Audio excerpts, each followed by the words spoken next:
nitwashaka kweli dame muri hano muri Nyagatare bizo sibyo hano muri abana b'Imana size n'abandi bana b'Imana Nyagatare n'ahandi hose hari abana b'Imana Imana ibamugisha nateranye kuri izuba reka n'umumure hari uzajya harakaraga Imana imugisha ukuntu mererwa neza bimeze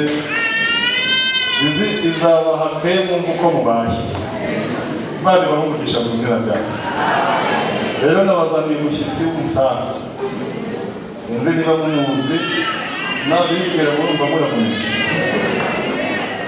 umwana wacu ariko atuye Nyagatare hano kera yigeze kuhaca gatoya none yabaye kari bifaranga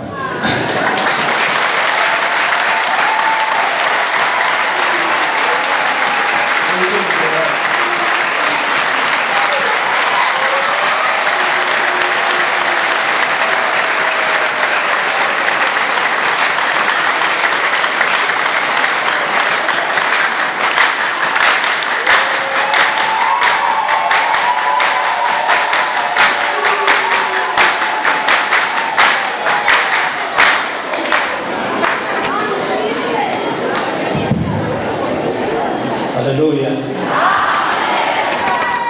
Haleluya. Orari mukomere cyane. Bakristo mukomere.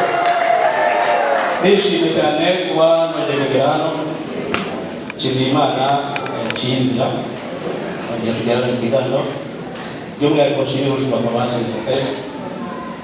Namugisha. Rero uko bivuga ariko muramukunda mwese kandi rwose ndahuriye cyane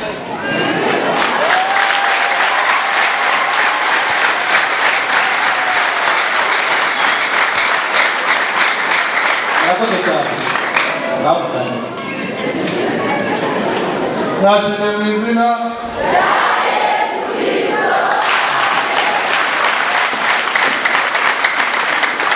Vamos lá, Zanirará.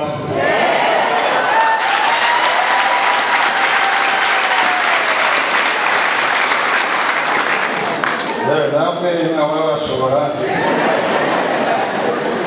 Esse como estamos usando nessa turma. Eu não vou que tá. Se eu não vou me chamar hanyuma rero turi kumwe n'undi mwarimu nawe twaturukanye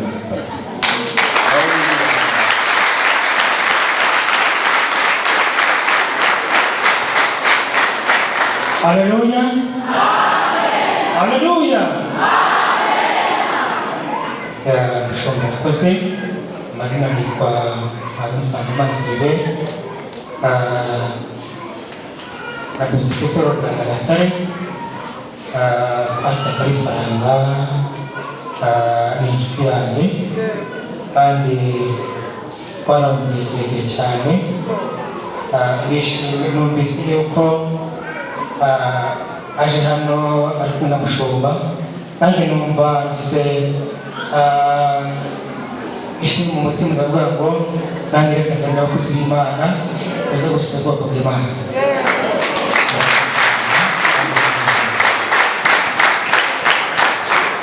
mwakire mu izina rya Yesu Kristo. Hadi bamugisha mugisha. Kariya dukomere Imana amashyi nayo.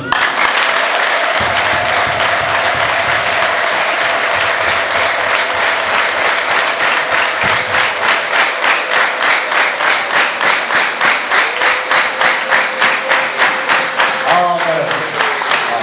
Reka tuhe n'icyubahiro Imana yacu.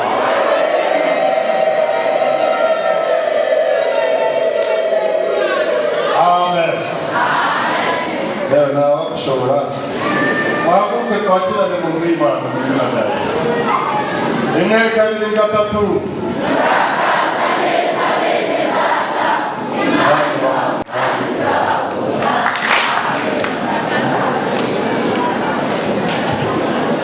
Kristo tubisabye mu izina rya Kristo Yesu. Amen. Haleluya. Haleluya. Ndio wanakoze cyane kabyuko gusorera mu Imana. Rwandiko Pawulo yandikiye Filemoni cya mbere basoma umurongo wa 14 wonyine, hanyuma tuganiraho kandi natwe inashyo ijambo ry'Imana. Icya mbere 14 haravuze ngo ariko bashaka gukora nakugishije inama kugira ngo kiza gukora tabugihaswe ahubwo gikuri gikunze nikize ngo amen. Haleluya. Biganza bya mugenzi wawe unsuhuze. Haleluya. Abashuhuje mwese kuko nabase mu kanya mbona mbakumbuye. Yaciye hafi umwaka wose ibwira ko mbere rwanda ku itariki 3 ukwezi kwa 8 2025 nibwo mirugano aba kwaciyemo iminsi abarahirizi bite kugira ngo umwaka wose mukomeje kuba beza. Murakeye. Haleluya. Murakeye. Mukomere Imana amashyi rwose.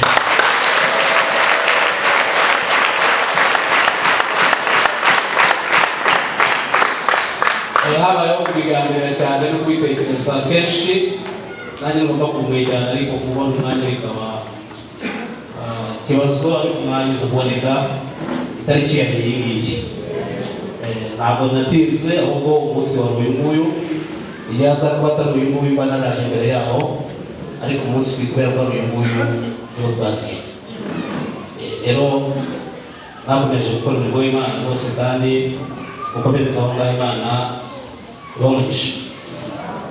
Hanyuma dusoma ijambo ry'Imana hano, urwandiko Pawulo yandikiye Filemoni hano, ariko mwandikira urwandiko hari impamvu yamwandikira urwandiko rumwandikira yamwinginga cyane kwakira umugabo bita Onesimo, mwinginga cyane. Ariko ndashaka kuvuga ku ijambo rimwe yavuzemo hano, ijambo yashyize muri ibaruwa rivuga ngo icyakora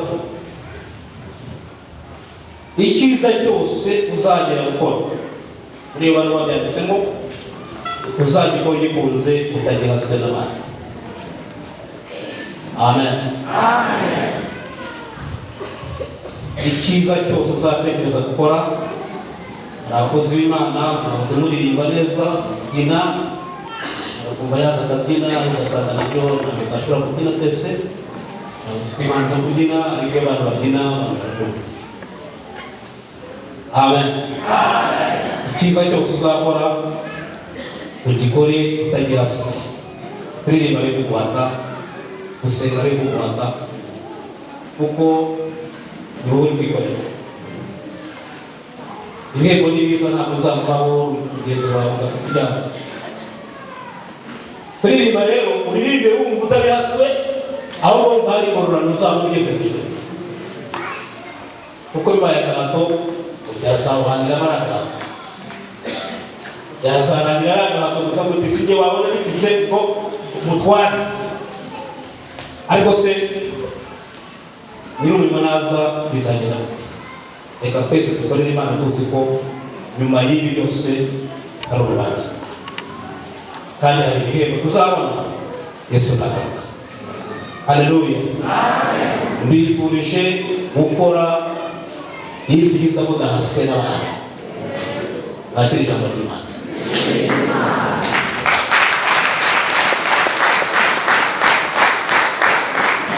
Muri andi magambo mu rugo barakasha bakira ijambo.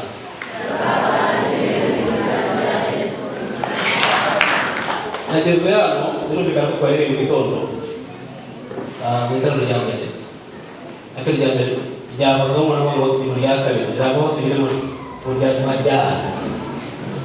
Murakumva amatsiko yo kujya mu rindi rimwe rirangira kugira ngo zihujya mu murindi n'irani n'ubuti kujya mu rindi byaha, ariko cyane cyane ibi ngibi umvaga byatinze.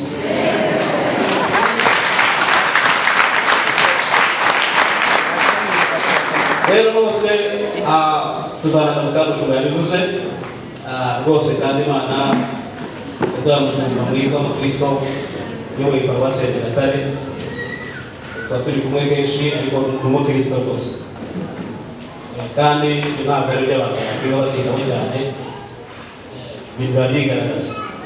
Rero natinze kuko hari umwishyuye kwigisha ijambo ry'Imana n'ubundi twakubasuhuza urukumbuzi rwabanzeho gato gatoya, nzagaruka. Murakoze cyane. Mwarimu n'abakozi b'Imana Silveri mbwira ijambo, murakoze cyane. Mana Data wa twese uri mu ijuru, mu izina rya Yesu, kubw'ijambo ryawe twumvishije Mana yuko umuntu wese akwiriye gukora umurimo atabihaswe, atavuga amategeko, ahubwo umutima ukunze.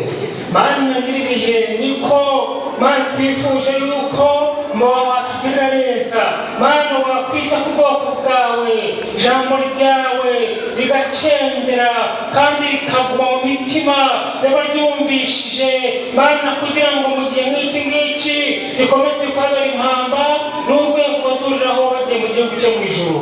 Urakoze Mana, turagushimiye ijambo ryawe nirikomeze kwamamara no kugwira mu mitima y'abantu bawe, mu izina rya Yesu umwami wacu. Amen.